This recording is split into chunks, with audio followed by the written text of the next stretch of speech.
Hello and welcome to this Cybrox. It's your Rangers podcast. My name's Scott Patterson. As always, you're very welcome. Tonight on the pod, joining me is Craig Dennett and Shug. Craig, how are you, buddy? Oh, good, thanks, Scott. And Shug, you well? Yeah, looking forward to a big week.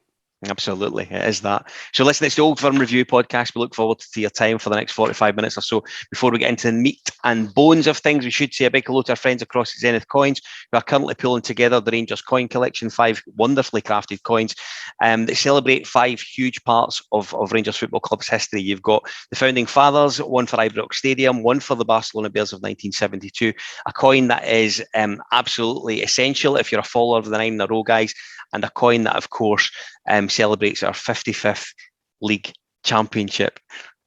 I got it, Shug. I know, I was Jump onto their website for a look, allthewzenithcoins.com. We should say, actually, before we get into the real sort of topic of the night, which is, of course, the Old Firm, congratulations to Linfield on the 56th league championship. I think that sort of puts them ahead of us as far as world record holders, if you like. So listen, well done to them. Of course, we had the boy McKee over there on loan. Jake Hasty's been there on loan as well. And big Rangers fan David Healy guided them through the season. Well done to them. Huge congratulations. Craig, listen, 5th Old Firm game of the season. And before we get into it, my own personal thought is that there was a bit of a distraction today considering what's going on elsewhere with the Europa League. We could have done without having to travel to Breeze Block Towers for 90 minutes today. I just want to get straight into it. Team selection surprised us, I think. Steve Davis, Arfield and Sakala all starting at Celtic Park. I think I did the preview podcast for the game, obviously, with Kieran and Gav, and we kind of threw about a few different team lines. Gav went a bit bold in terms of the changes he was going to make, and that didn't sit well with either myself or Kieran, I think. To be fair, it was safe to say in that podcast. Myself and Kieran both thought Arfield would come in, to be honest. And then there were a couple of shouts for Davis to come in as well. So I wasn't really that surprised in terms of them coming in. Potentially a bit surprised that Jack was rested, but again, he's been coming off recent games probably after about 75, 80 minutes. So they must be trying to manage him through the number of games we've got and sort of prioritise. And then Fashion Sakala coming in. I guess during the week we heard umpteen rumours about how he'd gone over on his ankle or he'd broken his ankle, some people were saying, and we thought that was him done for the season. And we thought, oh, who we turn into next kind of thing for going up front. But I was happy to see him in the squad. He offers something a bit different to anything else that we've got, and obviously he's got an abundance of pace as well. Shug, the one thing that sort of jumped out for me, if you look at Sakala, and Craig's right, we obviously heard bits and pieces over him being really unfit to maybe being fit to being ready to go. He was on the flight, blah, blah, blah, all that sort of good stuff. I think one of the things we've seen Sakala, the fans have become frustrated with in Sakala in his first season, is just trying to really guess where his best position is. I didn't think he looked particularly comfortable through the middle last Thursday in Germany. I felt as the game went on today, he looked more and more comfortable in that sort of position, just playing off the shoulder of the centre half. How were you surprised to see him start in the first instance today? Yeah, no, what surprised me was when he came on against Leipzig, Gio immediately moved Aribo out to the right and put Sakala through the middle. But at the start of the day, it was almost Aribo was playing through the middle. Aye. And Sakala was playing on the right, which I think is definitely a better winger than as a striker. I think it's definitely a better left winger than as a right winger. But I'm happy to see him because you're getting 100% out of him every single time.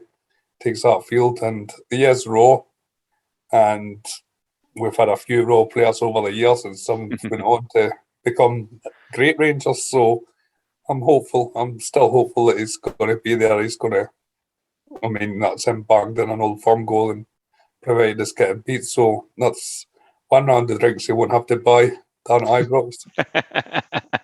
Craig, I think you're absolutely right on Ryan Jack sort of being rested and just his time being managed a bit smarter than maybe what has been previously.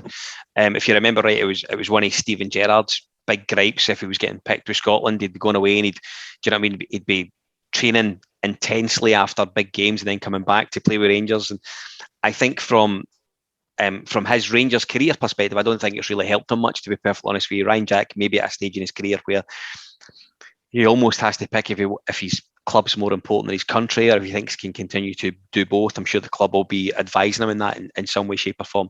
I was glad to see him on the bench. Surprised to see him on. When he eventually came on the pitch, I was surprised to see him involved. But another thing that kind of jumped out at me from a defensive perspective is it were really down to the bare bones from substitutes. We never had a left back to throw on. Leon King was pretty much on his Jack Jones from a defensive perspective. So if we had any problems in that back line, Gio again was going to have to sort of manipulate things to suit to get Leon King there if we needed him.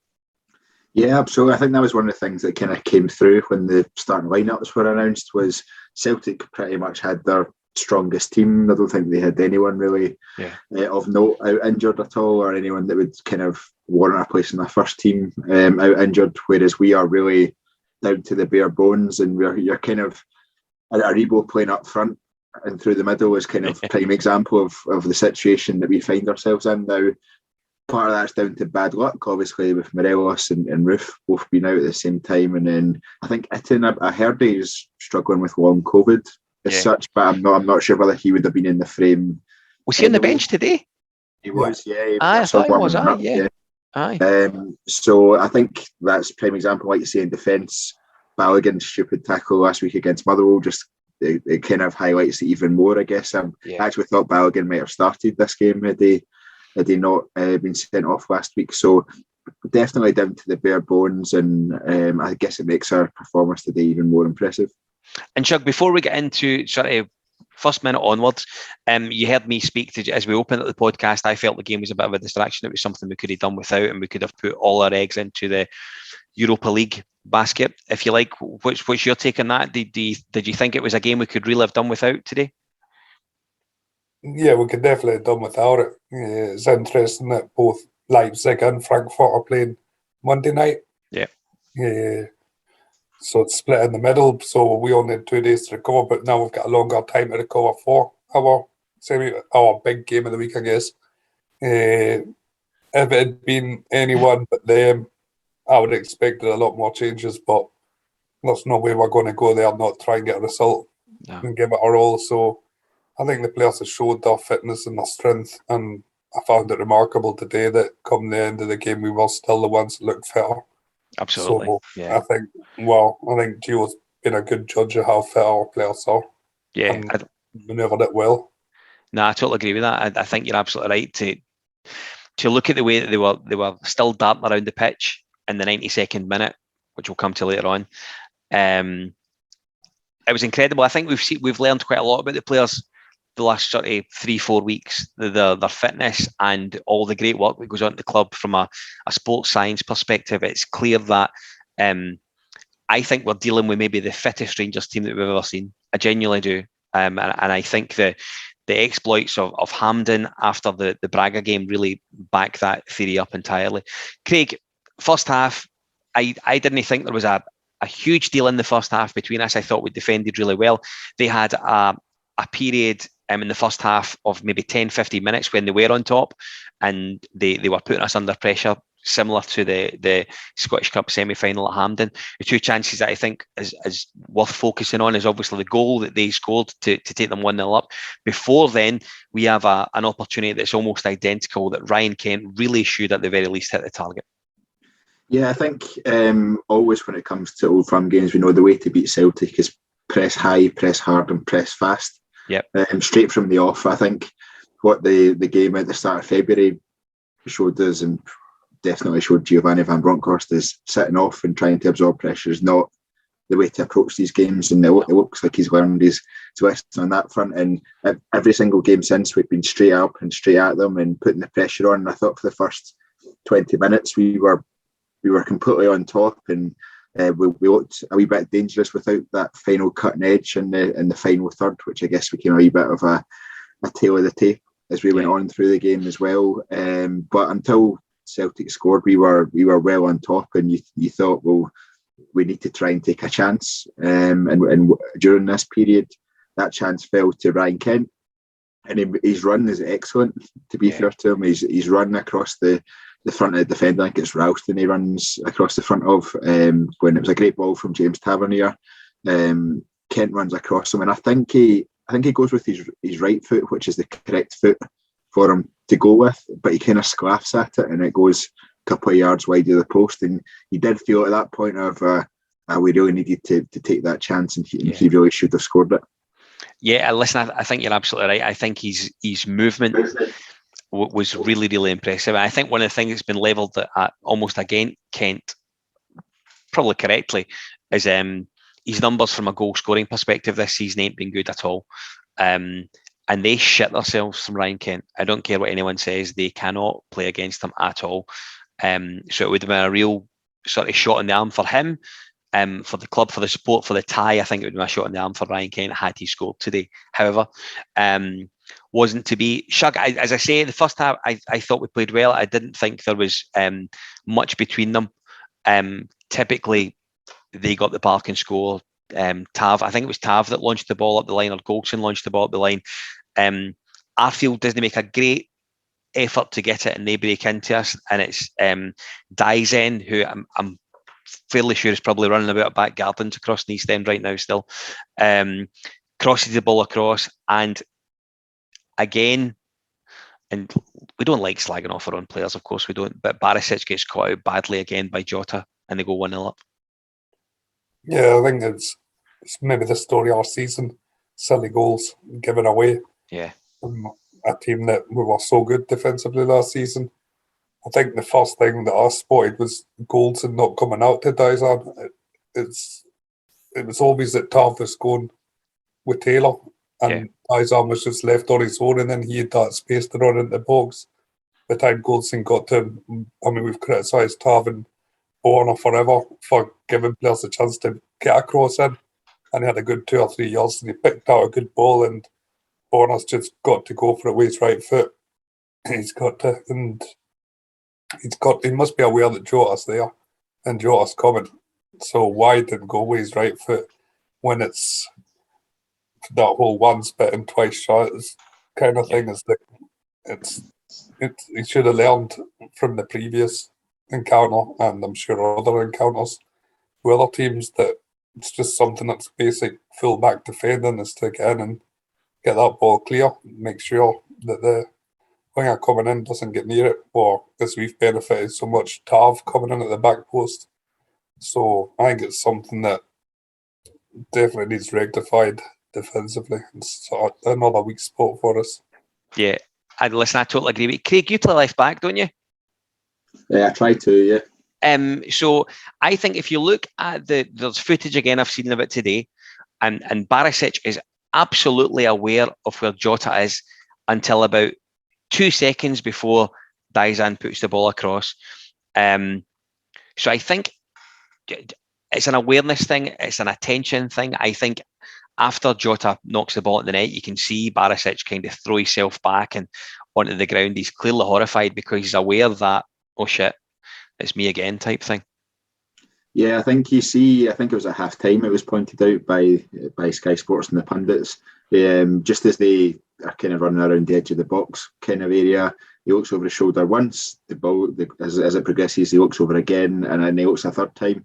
And then it was just as that split second where Maida creates the half yard of space from Goldson, Barisic is just standing ball watching, and he doesn't make the move that you would expect him to move towards the ball. He's kind of standing still. He's not on you hear the shout all the time in an amateur football parks, on your toes kind of thing, and he's just not. He's really flat-footed, and that allows Jota to get in front of him, much the way that Kent was able to get in front of Ralston early on, but Jota was just more clinical with the finish.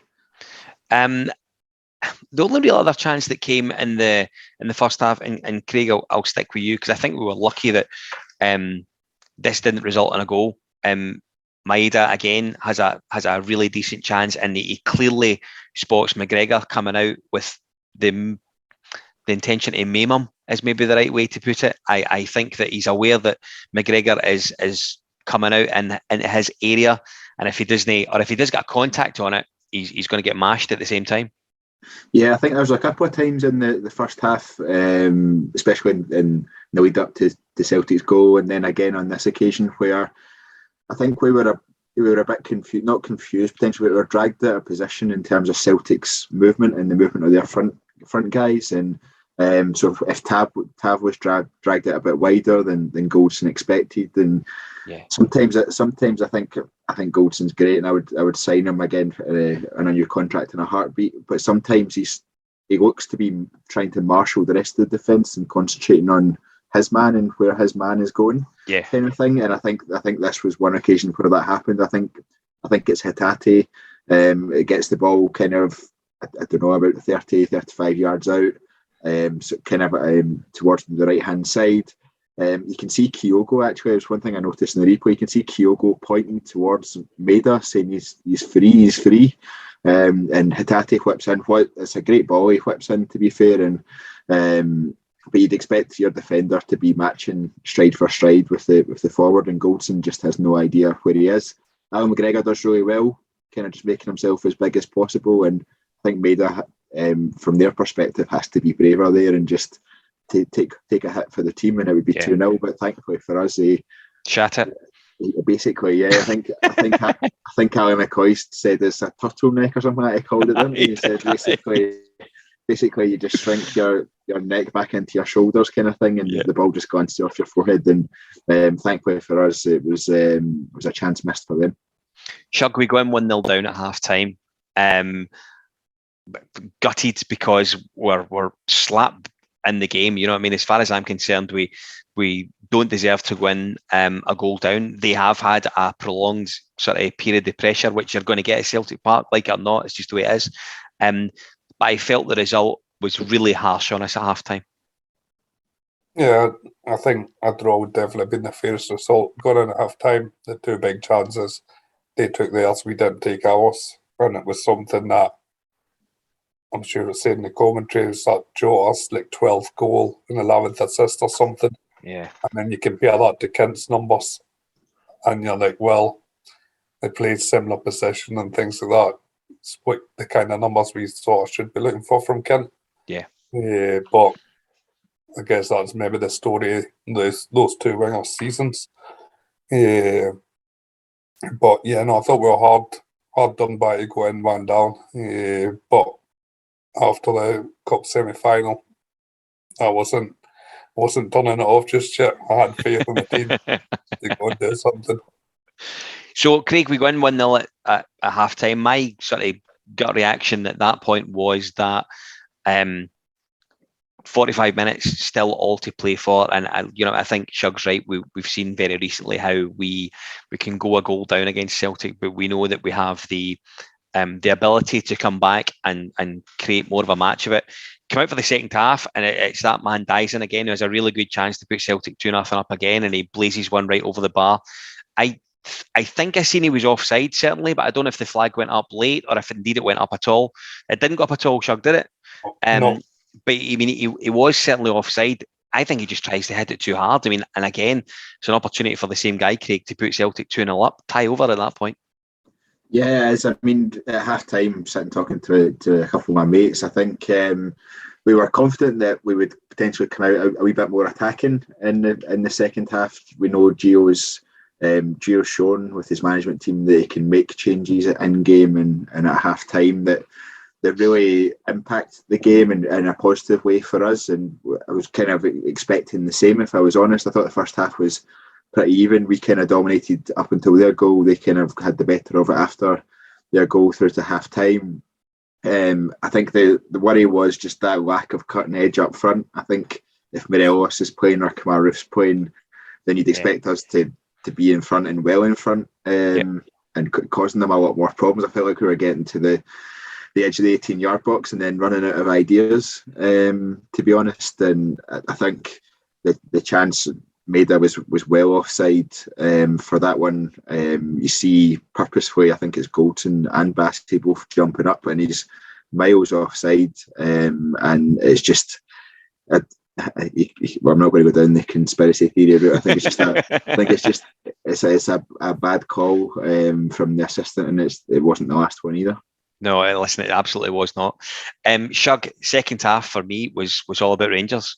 I thought we nailed them into the ground. We really did. They effectively never laid a glove on us, in my opinion, for the second half. All the good chances came in Rangers' direction. We'll do a little bit about the Sakala goal shortly, but he was really at the forefront of everything we've done in the second half.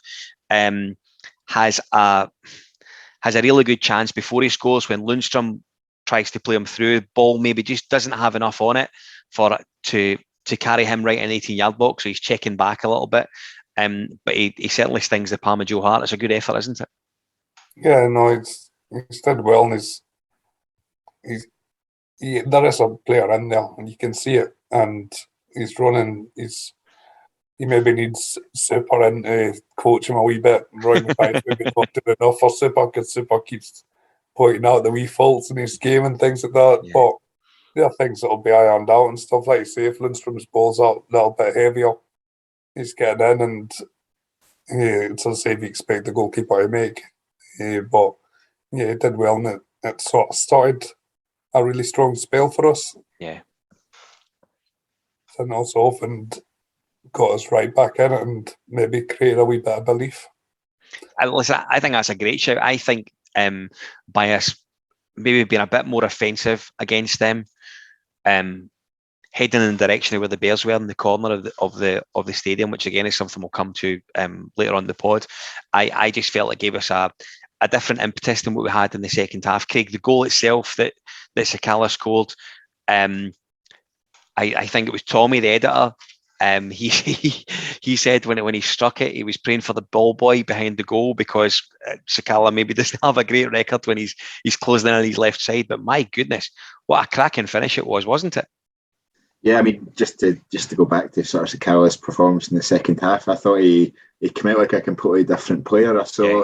I saw someone tweet, when did we bring Fashion Sakala on? About halfway through the second half, and that's what it felt like. Though he had that shot that was kind of just tipped over the bar by Joe Hart. He then, I think, won the header from the corner. Yep. Straight from that one. It felt like he was popping up here, there, and everywhere, but they were all going high, wide, and handsome, which is, you're just praying that one eventually will hit the back of the net. And I actually thought when Sakala moved into the middle, I thought he was really good today. I think we saw some of the naivety, and I guess up against better defenders on Thursday night with Leipzig, they were able to handle it.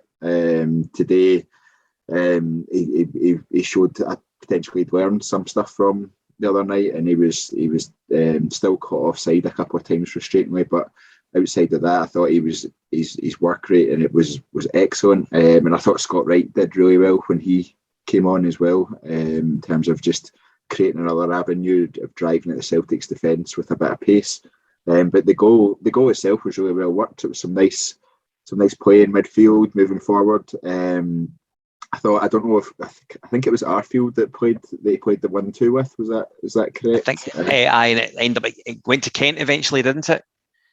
Yeah, so I think I was just trying to work out who he was playing the 1-2 with at the edge of the box that then sent him through. So, but whoever it was a nicely weighted pass, and then you're actually expecting him to go across the goalkeeper, and you're expecting him to hit the far post, but I think he was just trying to get it on target, if I'm being honest, just head down and hit as hard as he could. So, but he hits it perfectly, and Joe Hart potentially doesn't cover himself in glory with it, but it was a great finish, and it was funny because the whole atmosphere in the ground went silent, and me and my mates are jumping about the living room, and then we stopped because we think, is it offside or what's going on here? You're just but no, it was a great finish from Sakala.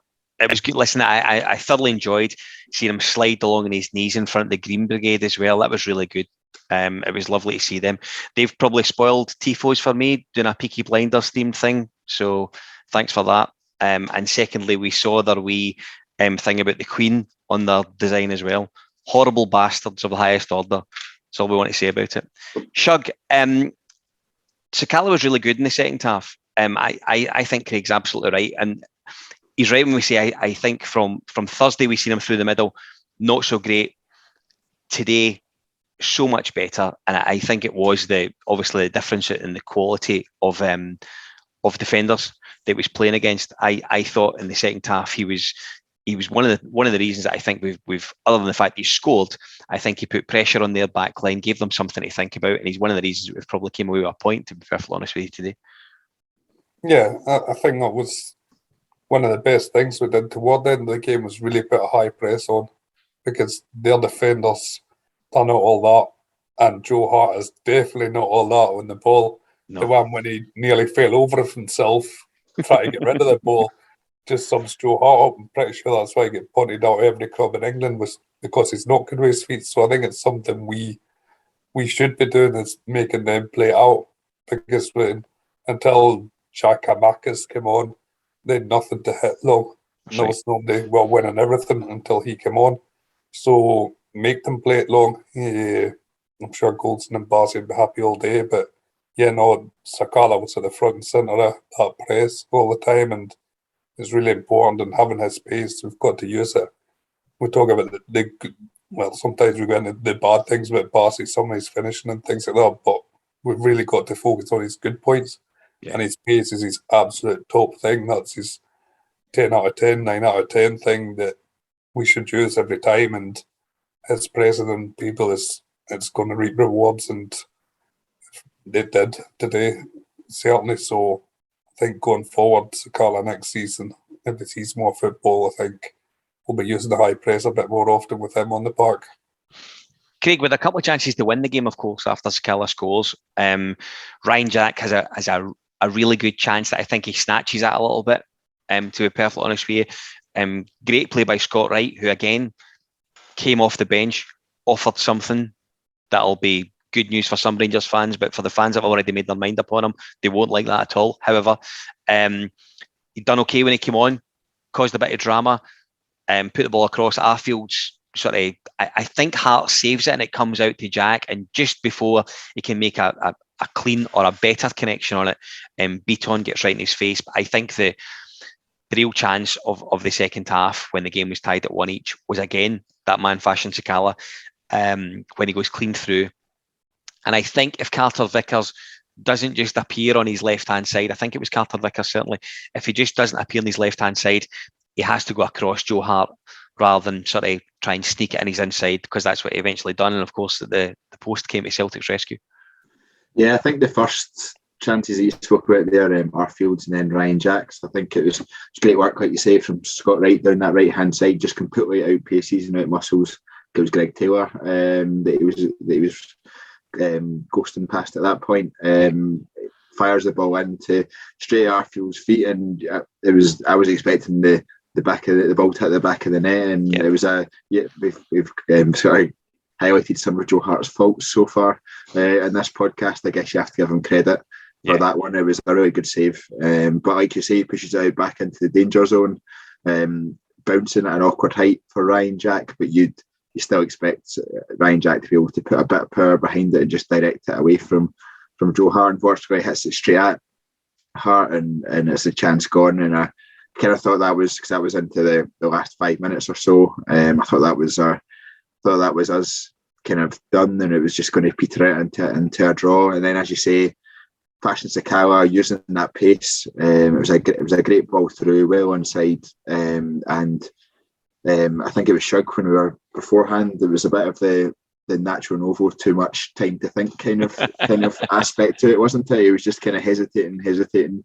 waiting for Joe Hart to make a move, and by that point, Carter Vickers is making his recovery run, and he's pounding up down his left hand side. Yeah, and it kind of narrows the angle that Fashion Sakala has. I think he does well to still get a shot away and get it past Hart. He's batting lucky, it hits the post, but yeah, you would expect him to go for the opposite side of the goal, I think.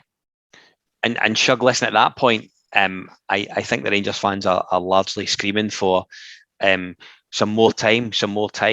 And before we got on to the added time at the end of the game, which was wholly bizarre, I want to speak a little bit about, there was an offside that occurred right at the death of the game. I think we were into the 2 minutes injury time, just into it certainly, and one of their defenders is down and playing Goldson, Sakala, and I think Kent all onside. And the linesman on the stand side clearly got the memo and stuck his flag up and called it offside. Bizarre, just a wholly bizarre decision. I've seen a still of it. I've watched it again, and they're definitely no Masons, mate. No, it's all I've heard all my life. It's how the whole SFA and Masonic conspiracy and everything. We've definitely not been paying enough money the last decade or two because we are not getting decisions. That was absolutely ridiculous. I cannot believe how bad a decision that was. And roll on VAR in this country. I don't know if the grass is too long today and they couldn't see him through the grass. Because if he wasn't there, then we had 3 players offside, but he was there blatantly. And it's another absolutely shocking decision from officials who didn't give 2 blatant offsides against Celtic in the first and second half. But they managed to call that one. I'm like, no, what is even going on? He's lying. He's right there. His head's playing everybody on. Absolutely bizarre. But, of course, I'm sure Brother Beaton will be in one of the orange lodges tonight with the linesmen celebrating a draw at Parkhead for Rangers. I'm sure that's where they're tonight, as usual. I'm sure we'll get the pictures out tomorrow. Listen, Craig, we're being a bit facetious. Of course we are. But the point remains, it's a ridiculous call by the linesman to call it offside. And with being that late in the game, if Rangers do score, because I say they've got 3 guys there that are effectively one-on-one with Joe Hart, 2-1 to Rangers is an entirely different game on the last 3 games of the season, and you just don't know what sort of effect it has on Celtic. I think we can all guess the effect it would have on the Bears. Do you know what I mean? We'd be flying high. A ridiculous decision, absolutely incredible. Yeah, it was. It's hard to add more to what Shug said, but I think his point about VAR is really valid. I think from weirdly the middle of next season it'll be completely different because the assistant will just let the play flow, and then it'll be up to the video assistant referee to pick out whether it's onside or offside. I mean, but Sakala's through 1-on-1 with the goalkeeper at that point. He takes a bit of a bad touch, but he's still got the chance to lay it off to one of the others to hopefully hit the back of the net with it. And yeah, like you say, 2-1 Rangers is a completely different complexion on the league. I would, being honest, I think we'd said it before in the preview podcast. We're not expecting Celtic to drop points in their games, their remaining games. So it still matters in terms of points differential at the end of the season and that side of things. So it was a horrendous decision. I think it was a Mr. Frank Connor, wasn't it? On that line so. side. And he's got previous. Kind of know where his affiliations lie, don't you? Listen, yeah, my own reaction. I didn't think John Beaton had a particularly bad game today. I thought he refereed the game okay. He had his moments for both sides. I think I thought both linesmen were pretty rotten. However, my understanding is that for every substitution that's made, there should be 30 seconds added on at the game to allow for injury time. So I think it was 7 substitutions made in total today, and we got 2 minutes of injury time at the end, which I can't explain. I wasn't great at maths. However, that is certainly maths that I can't explain at all. How he arrived at 2 minutes, Shug, for injury time to play the game out, I have got no idea whatsoever. Yeah, it's not the first time this season that uncalculable injury time's been added. Be it, I don't know, has that game in Ross County finished between them and Celtic yet? I'm sure, I can't remember what game it was, but we were done before with a ridiculous short amount of injury time. And it's like, you don't even have to go far back. The semi-final, and they managed to find 4 minutes after the extra time. Yeah. When we were 2-1 up, they managed to find 4 minutes from a 15-minute half where I don't even know if there was any subs in it. Yeah. But then today, from a 45-minute half, that's 2 minutes. And I've got to be honest, I've watched so much time wasting and stuff at Ibrox over the years from all the little teams, but somebody, I don't know, that Ralston and Anthony Taylor seemed to take about 30 seconds every single throw in. It was unbelievable. It was like watching the time wasters. Aye. I'm not saying that they were time wasters, it just seemed to take them so long, be it the first half and the second half, but they just couldn't believe the referee didn't even blow once to say, come on, let's move it along. They're just taking forever with throw-ins. So I don't know how they work out these things. I think they need to come out and explain themselves at some point as to why there's only 2 minutes. It's one of these things, and they never let referees talk. Yeah. It'd be good to hear the understanding behind why they decided there'd only be 2 minutes in that game. Was it because one side were out flat, the other side looking like scoring with their four wingers and central defender in attack? I don't know. I'll believe that up to the conspiracy theorists, but it seemed bizarre.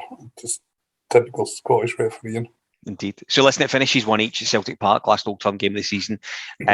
Rangers deserve the 3 points. I do not care what anyone says. However, Craig, as with a lot of these games, we have a sort of just a bit of a moronic element that go back and forth to the games, and at the end of the game, we're seeing and hearing things about the police weren't letting the Rangers fans out when they said they were going to be. They weren't being protective of what was going on. We've seen footage on social media of bottles being launched into the Rangers fans. And it gets a little bit stupid at this point for me. It just becomes a bit silly. However, Rangers released a statement tonight, and I'm not quoting it verbatim, but it's basically say, you know what I mean, we're disappointed at the way we've been looked after by Police Scotland and the Celtic stewarding, etc., etc., etc. And Celtic come out with an absolute bizarre tin pot reply to that a couple of hours later. They're never to blame for anything, are they? No, it's I'm going to say a strange one, but it's not really strange, is it? I think after the last Old Firm game at Ibrox, you and me were on the review podcast, Scott, and we immediately called out the guy that threw the glass bottle onto the pitch and all that side of things. And Rangers came out with an apologetic statement to the Celtic staff member and to the team and that side of things, and promised to help Police Scotland with everything that they could do to identify the guy and to put him up, to basically ensure he was prosecuted and he would be banned from Ibrox and that side of things. As far as I'm aware, the guy was up in front of court within 10 days. Yep, correct. 10 days, something along those kind of lines. So Rangers came out with their statement after we've seen the flood of videos on social media from Rangers fans that were at the game, and it's clear to see bottles and all sorts of other objects flying into the section where the Rangers fans are sitting or standing.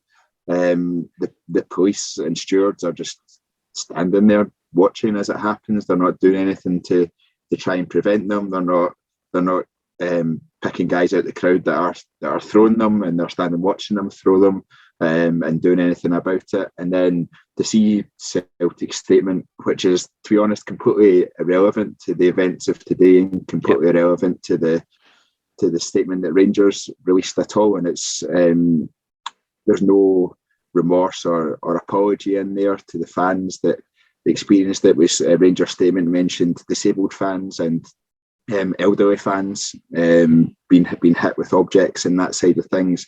There's pictures on Twitter of an elderly fan with a big gash in his head and getting stitches to kind of, and that's, no one should go to football and have that done to them. So for Celtic to come out and wholly ignore the events of today and go on the whataboutery train, as they say, it just, I don't know, it kind of sums them up as a club, doesn't it? In terms of it's nothing's ever their fault, and we'll just redirect attention elsewhere.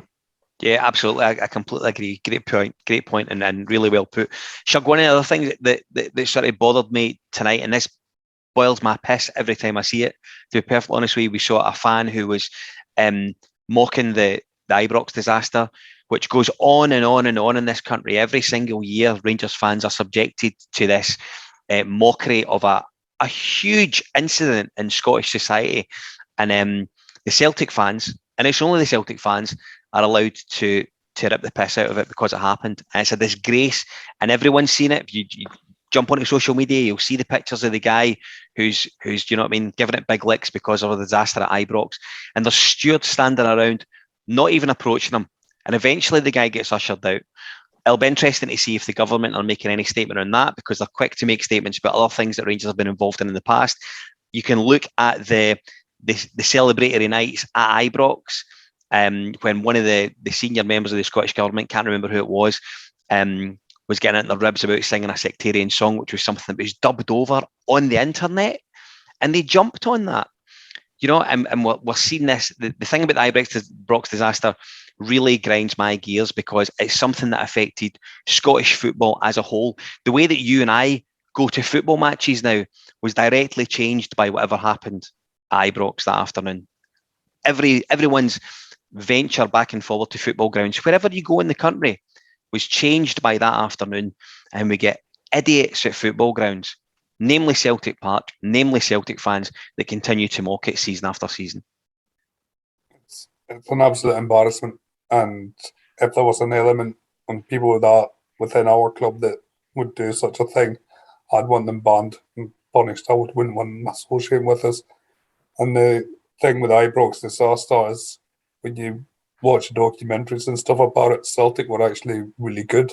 Yeah, they were. Of course they were. At that point, they were so good as a club and stuff like that, and helping out and everything. And it was a disaster for Scottish football. It wasn't just a Rangers disaster, it was a whole disaster. And so many 66 losing their lives and things like that should never ever happen. It should never ever be mocked. It's an absolute embarrassment, and it brings shame on Scottish football to see such a thing. And I would like to think that Celtic will take some action and identify the supporter and ban them, but again, I won't hold my breath.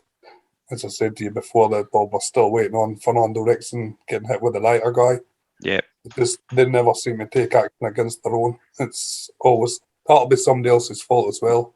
Or it'll be one guy or whatever it was. Aye, absolutely. Nothing to do with it. So, and I think you're absolutely right. It's the selective nature of it. It's not our fault, Gov. Do you know what I mean? Nothing to do with us.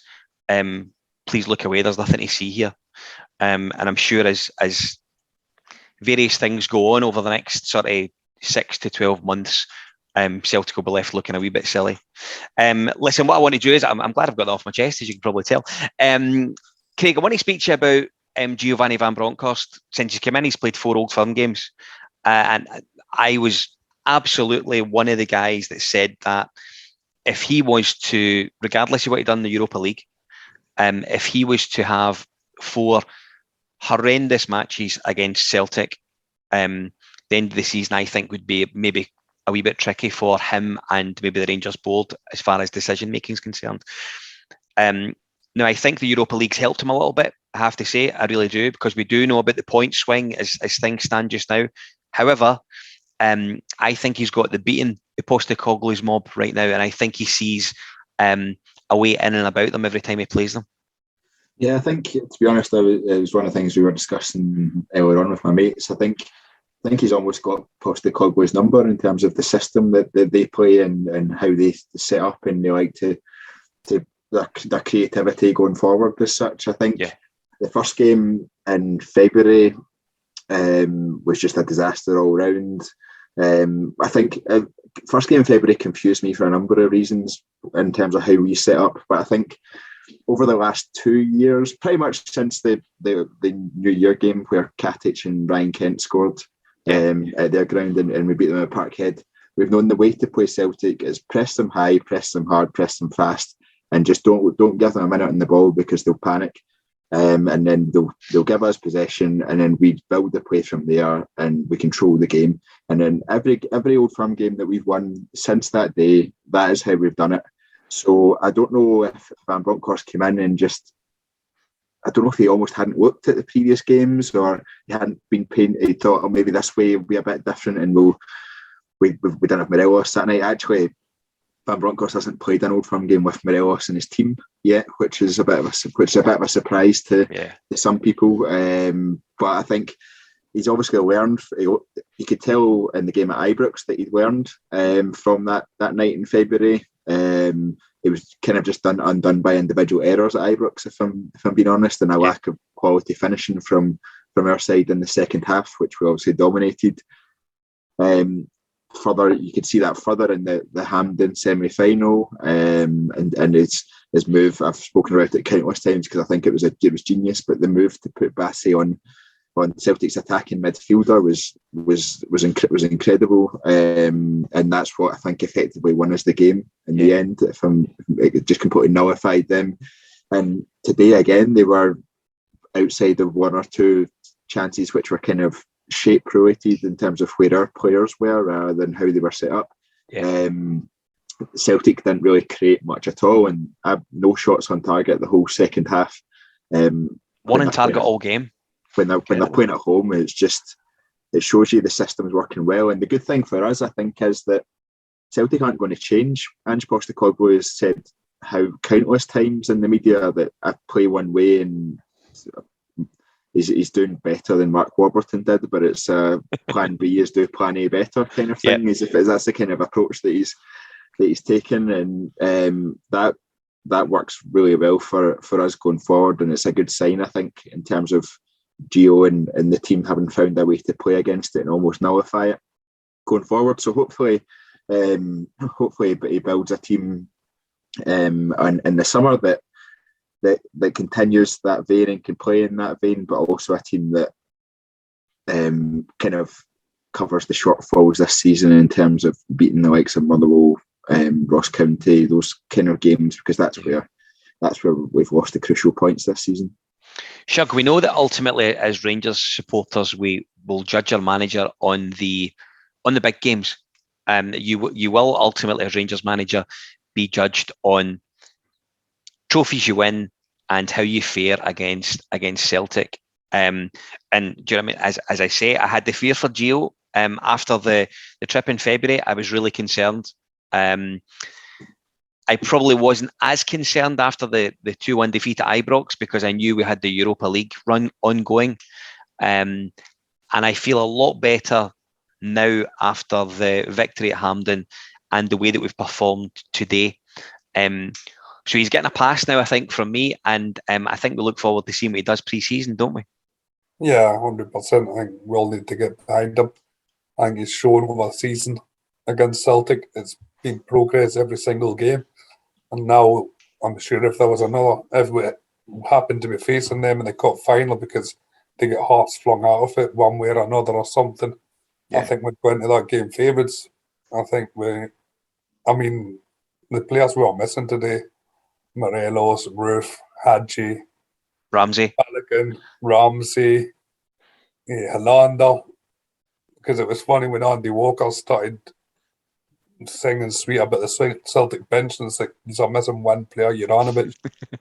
And comparing it to our bench, we're missing 6 arguably first-team starters. Yeah. And I think that Gio's managed that. He's also played the last 2 games off the back of 120 minutes against Braga, and then off the back of 90 minutes against one of the best teams in Germany, a top European club. So to do what he's done, it shows that he's learned, and I love that he'll adapt his tactics. I think his big one is going to have to be to make sure we always beat the wee teams. Because if we'd beaten the wee teams, we wouldn't be in this predicament. Yeah. But I've absolutely no fears, and with quite a big chunk of our wage budget going to be leaving probably this summer, it gives him space to bring in the players he wants and the men he wants, and it allows him to then next season be judged on his players and things like his. Because, even before Gio came in, the team was struggling this season. Under Gerrard, the team was struggling. So Gio sort of reinvigorated it a bit until the dreaded winter break when we lost lost the points and things like that. So yeah, no, I'm right behind Gio, and I look forward to seeing what the next 2 months, 3 months brings. And Shug, listen, before I let you go, for the evening, all eyes now on Thursday, Ibrox. Yeah, can't wait to get there. Just so all I asked for was the maker's dream was just to keep the dream alive when we're in Leipzig. Just give us that chance. Just give us a shot at Ibrox. And I think a 1-goal deficit, it's not something that's insurmountable. Leipzig are the big favourites. And whatever happens on Thursday night, the players deserve a cheer and everything for the absolute phenomenal fight that they've put in throughout the Europa League contest this year and over the last 3 and 4 weeks. They've been magnificent. So hopefully we'll be celebrating for the right reasons on Thursday night. And yeah, we've got the wee game out of the way today. We look forward to the big game on Thursday. Shug, listen, it's good to have you on, buddy. Good to see you, buddy. Thanks for coming on. Well done. And Craig, so as I say, all eyes now turn to Thursday. You're going to be looking after the pre-match pod for us during the week. I think Shug's actually right. The wee game of our week is now gone, and we can look forward to the main event. Yeah, absolutely. I think Thursday night was just about staying in the tie, to be honest. I mean, you're starting with Joe Aribo up front in a European semi-final, and it's absolutely not ideal. And to get through that game 1-0, and it should have been nothing each, to be fair, but to get through that game 1-0, still in the tie, and well in with a shout, heading into the second leg, you'd have bitten anyone's hand off at any point when if they said win a game at Ibrox and you got into a European final. I mean, that's you couldn't have set it up any better. Obviously, we do need to win the game. Hopefully, Kamar Roof will be back and potentially Aaron Ramsey back to play a wee bit as well. I think that will create a different challenge for Leipzig. I know they've got a few players back from suspension and stuff as well, so it's setting up to be a huge night on Thursday, and I can't wait to be in attendance. Yep. Listen, I'm with you. I'm really, really, really looking forward to Thursday night. I think it'll be a long time since we've been at a game where we as fans have a huge part to play on Thursday night, and I think it's really important that we grab that by the scruff of the neck and ensure that the players can sort of ride on the crest of the wave, ideally all the way to Seville. Craig, thanks for coming on. As I say, you're going to be doing the pre-semi-final podcast at some point next week. Good to have you on tonight, buddy. Thanks for your time. No, it's been good. Thanks, Scott. Always good to come on after a game. We should say congratulations again to the Rangers women's team. They sort of keep knocking the challenges down as they're put to them. 3 games to go, of course, before today. We had Megan Cunningham on the podcast with Claire Gemmell and I last week, and they were reasonably confident going into Motherwell today and beat them 2-0. So there's 2 games to go. Rangers only need a point from those 2 games. Glasgow City and Celtic still to come, so they're in a really good place. And I think it's fair to say there's a good chance it's happening this year. So we'll keep our eye on that, and hopefully we're back with a women's podcast probably in between the Glasgow City and the Celtic game. So we look forward to that. Listen, don't forget, check us out on our social media accounts. You can see us on Facebook, this Cybrox. We're on Instagram, TII Pod and blog. You can also check us out, of course, on our YouTube. Hit like and subscribe, leave a comment if you like, and don't forget to toggle on your notifications so that every time we do fire out some content, you get a notification and you can check out and really just see what we're saying, get yourself involved. Thanks for watching. Craig is back during the week. Cheers.